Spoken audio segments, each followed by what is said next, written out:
ప్రార్థన చేయాల్సిందిగా నేను బ్రదర్ టి జాన్ పీటర్ గారు పల్లెటూరు నుంచి చేసినారు.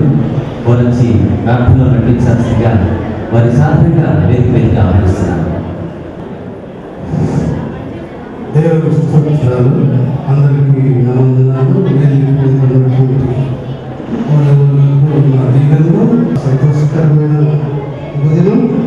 ఎందుకంటే వినయ్ గారికి రాజగారుల వివాహం అందరికీ కూడా సంతోషంగా వారి ఆశీర్వదించి చేస్తూ చిన్న ప్రార్థన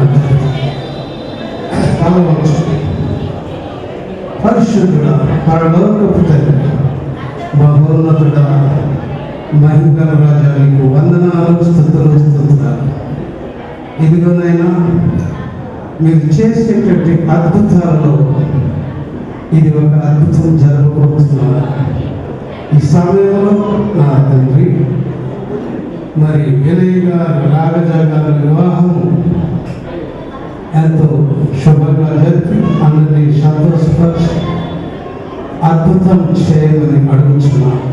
ఇదిగోనైనా వచ్చిన పెద్దలు మరి వారి తల్లిదండ్రులు బంధువులు అందరూ కూడా ఈ సమయంలో చాలా ఆనందిస్తున్నారు. ఇటువంటి సమయం మా అందరికీ దయచేసినందుకు వందనాలు.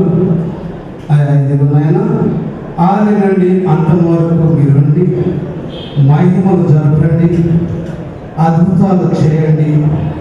ఇదిగోనైనా నేను స్థుతించు పాట పాడుతున్న బిడ్డలకు, వాక్యం చెప్పే దైవజనులకు వారితో మాట్లాడి అయా వారిని మీరు దీవించి ఆశీర్వదించి బలపరచమని, ఇంకా రానున్న పదవులను దీవించమని, వచ్చిన ఈ యొక్క బంధువర్గాన్ని ఆశీర్వదించమని, బిడ్డలను మీ దీవెనతో దీవించి నూతన వధువులను ఆశీర్వదించి బలపరిచి వారికి కావాల్సిన ఈవులను, వారికి కావాల్సిన ఫలాలను దయచేసి ఆశీర్వదించమని ప్రభు అయిన యేసుక్రీస్తు నామములో అడిగి వేడుకొనుచున్నాము తండ్రి. ఆమేన్. ఉచించడానికి సిద్ధంగా ఉన్నాం. ఎందుకంటే వడ్డించడానికి మన మధ్య ముగ్గురు దిట్ట అయిన పాస్టర్స్ మన మధ్య ఉండటం మనకెంతగానో శుభస్కరం, చాలా సంతోషకరమైనటువంటి విషయం. మొట్టమొదటిగా స్థానికంగా సేవ జరిపిస్తూ అనేక ఆత్మల్ని ప్రభుత్వం నడిపిస్తున్నటువంటి పాస్టర్ ఎం రవికుమార్ గారు, వీరు తాళ్ళూరులో బలమైన సేవ జరిపిస్తున్నారు. వారు మొట్టమొదటి మెసేజ్ కేవలం ఒక 10 నిమిషాలు మాత్రమే ఇవ్వాల్సిందిగా నేను మనవి చేస్తూ వారిని ఆహ్వానిస్తున్నాను. ప్రభునందు ఏమైనా దేవుని బిడ్డలకు ప్రభు యేసుక్రీస్తునామమున వందనాలు. అలాగనే నా తోటి దైవ సేవకులకు ప్రత్యేకమైన వందనాలు తెలియజేస్తున్నా. నూతనంగా వివాహము ద్వారా జరపరచబడబోతున్న బిడ్డలకు కూడా ప్రత్యేకమైన వందనాలు తెలియజేస్తున్నా. పరిశుద్ధమైనటువంటి బైబిల్ గ్రంథములో నుంచి కొన్ని మాటలు మనం ధ్యానం చేసుకున్నప్పుడు, మానవుని చేసినప్పుడు ఈ మానవుడు దేవుని పోలికలో, దేవుని స్వభావంలో, దేవుని ఆలోచనలో ఉండాలని దేవుడు మానవుని సృష్టించాడు. వారితో ఒక మాటను దేవుడు చెప్పాడు. పరిశుద్ధమైన బైబిల్ గ్రంథములో ఆదికాండము 1వ అధ్యాయం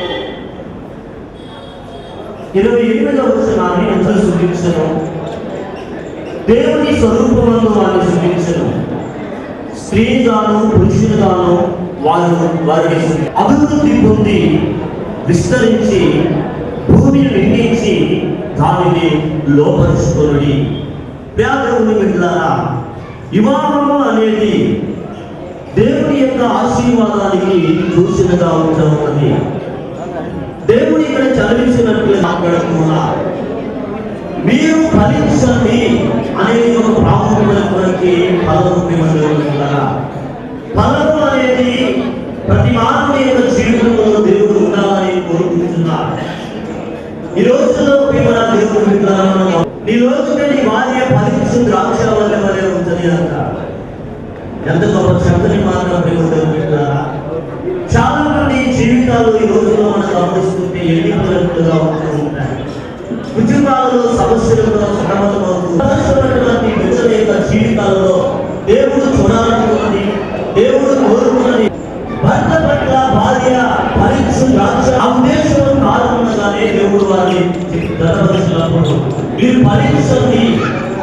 వృద్ధి పొందింది అని చెప్పేసి ఆయన చదివించున్నారు. కాబట్టి వివాహము అనేది ఇద్దరు స్త్రీ పురుషుల యొక్క దేవుని పోలికలో దేవుని స్వభావంలో ఉన్న మొదట జాతిని ఉత్పత్తి చేయడమే దేవుని యొక్క ముఖ్య ఉద్దేశము. కాబట్టి అధ్యాయము 22వ వచనాన్ని మనం గమనించినప్పుడు భార్య దొరికిన వారికి పేరు దొరికిను, అతి వాడు యెహోవా వలన అనుగ్రహం పొందిందంటున్నారు. మేలు అనేది ప్రియమైనది. భార్య భర్తకి మేలు అనుకున్నాడు దేవుడు ఇక్కడ. కాబట్టి అతివాడు దేవుని వలన అనుగ్రహము పొంది దేవుని ఆశీర్వాదములో వారు ముందుకు సాగాలని దేవుడు చూస్తున్నారు. మరి గణేష్ కుమార్ని అలాగే రాజు రథపరుస్తున్నారు, నిర్ణయించి ఉన్నారు. వారు ఆ ఫలం వారి జీవితంలో వారి సమృద్ధిగా పొందాలని, వారి అభివృద్ధి పొందాలని, ఇరువురు ఒకరికొకరిని ప్రేమించుకుంటూ దేవుని ఆజ్ఞ ప్రకారంగా వారు ముందుకు సాగి వారి దాంపత్య జీవితాన్ని వారి శిల్పాలను కూడా వారి సంతోషం గడిన దేవునికి సోదరులు. ఎందుకంటే ఈ రోజుల్లో మన సెల్లో చూస్తున్న SMS షార్ట్ మెసేజ్ అట్లా కాలాన్ని గమనించి చక్కగా స్పందించి దయాలు అందింపచేసినటువంటి పాస్టర్ ఎం రవికుమార్ గారికి ఒకసారి బిగ్గరగా చప్పట్లు కొట్టి అభినందనలు తెలియజేయాలి. దీని తర్వాత నేను ఒక చిన్న పాట పాడాలని ఆశిస్తున్నాను. దయచేసి ఈ పాట మీరు వినాల్సిందిగా మనవి చేస్తున్నాను.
ఐపీఎస్ గారు, కుజలపూడి జాన్సన్ గారి సోదరుడు వారు వచ్చి వేదిక అలంకరించాల్సిందిగా వారిని సాధారణంగా ప్రేమపూర్వకంగా ఆహ్వానిస్తున్నాం. దయచేసి దగ్గరగా చప్పట్లు కొట్టి వారిని మనం ఆహ్వానిద్దాం.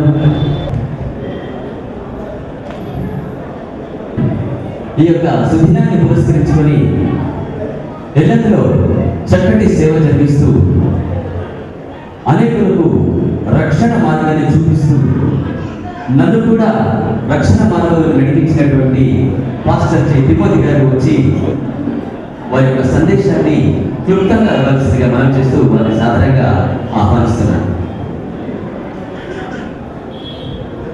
దేవుని సేవకులు పెద్దలందరికీ ఇచ్చేసిన ప్రియులైన మీ అందరూ కూడా ప్రభు యేసునామమున హృదయపూర్వక వందనాలు తెలియజేస్తున్నాము. ప్రార్థన చేస్తున్నాం. ప్రభువా నీ వందనాలు, వేలాది స్తుతి స్తోత్రాలు చెల్లిస్తున్నాము. నైని కార్యక్రమం మీరు వందనాలు, ఇప్పటివరకు జరిగించిన మీ గొప్ప స్తోత్రాలు. వంటి వాళ్ళను అయోగ్యులను పలికినడం నాయన మీ యొక్క మాటలలో నిలిచి మీరు మాట్లాడండి. యేసునామమున అడుగుతున్నాము తండ్రి, ఆమేన్. గొప్ప కార్యక్రమంలోనికి ఇక్కడికి విచ్చేస్తున్నాము.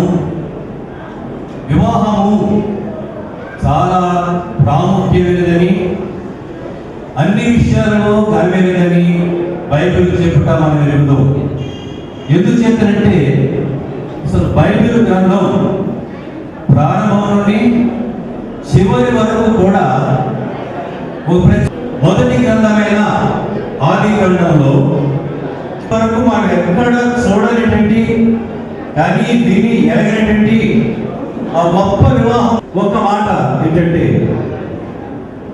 యేసు ప్రభువుతో వారి శిష్యులు మాట్లాడుతున్నప్పుడు యోహానుకు సంబంధించిన శిష్యులు వచ్చి అన్నారు, ఏంటి మీ యొక్క శిష్యులు ఉపవాసం ఉన్నట్టు లేదు, మరి మేమందరం కూడా మా అయ్యగారితో పాటు ఉపవాసం ఉంటున్నాం అని అన్నప్పుడు యేసు ప్రభువు సంచలనాత్మకమైన గొప్ప విషయాన్ని ప్రకటించారు. దేవుడి పిల్లలే మనం ఎరుగుదు. అదేమిటంటే, పెళ్లి కుమారుడు మీతో ఉన్నంత వరకు పెళ్లి ఇంటి వారు ఉపవాసం ఉంటురా. ఎవరికి పెళ్లి కుమారుడు? ఎవరిని పెళ్లి కుమారుడు? మన ప్రభు అయిన యేసుక్రీస్తు వారు. ఆయన నోట స్వయంగా చెప్పిన మాట. మరి ఆయన భూలోకంలో నరావతారిగా వచ్చి జీవించిన 33 సంవత్సరాల కాలం ఇప్పుడు వివాహం చేసుకున్నారా? నిజంగా ఈ వివాహం గురించి చాలా గొప్ప విషయములు, అద్భుతమైన మన ఆత్మీయ జీవితములకు ప్రోత్సాహకరమైన అనేకమైన విషయాలు బైబిల్ గ్రంథంలో ఉన్నాయి. అందుకే పౌలు అంటాడు, 2వ నుంచి దేవుని జనులు మాట్లాడినారు, వివాహంలో అందరి కథలు ఎవరి మీద ఉంటాయండి? అది జీవితకాలం అంతా ఆశీర్వాదకరంగా ఉండాలంటే ఇరువురి యొక్క పాత్ర ఉన్నది. చూసారా? దాని వివరించడానికి వెళ్ళలేదు. అయితే మరి నేను ఒక విషయం చెప్తున్నాను ఏంటంటే, మరి జతపార్చబడిన స్త్రీ యొక్క ప్రాముఖ్యత గురించి నేను చెప్తున్నాను. బైబిల్ గ్రంథంలో గుణవతి అయినటువంటి భార్య దొరుకుట అరుదు.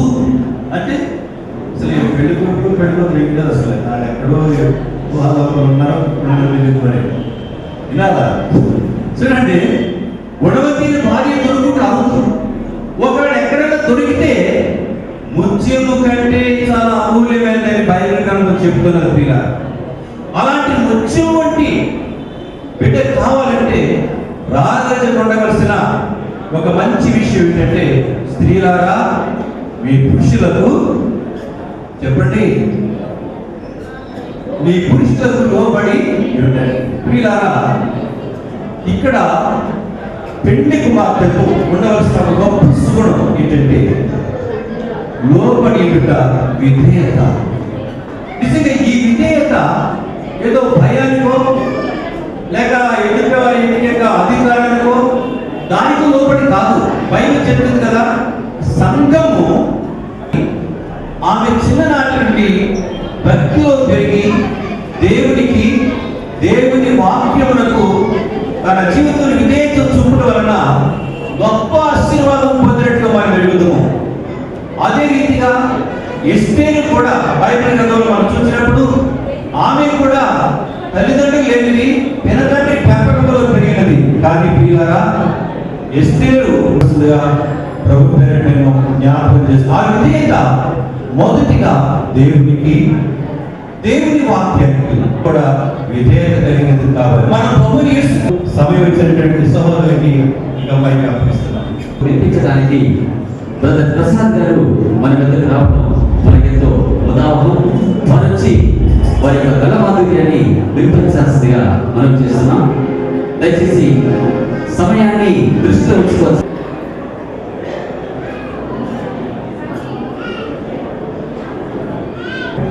ఒక చిన్న పాట పాడాలని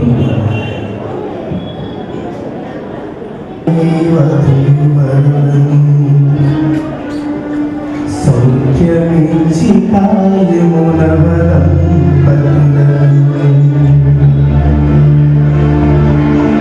ఐక్యపరచు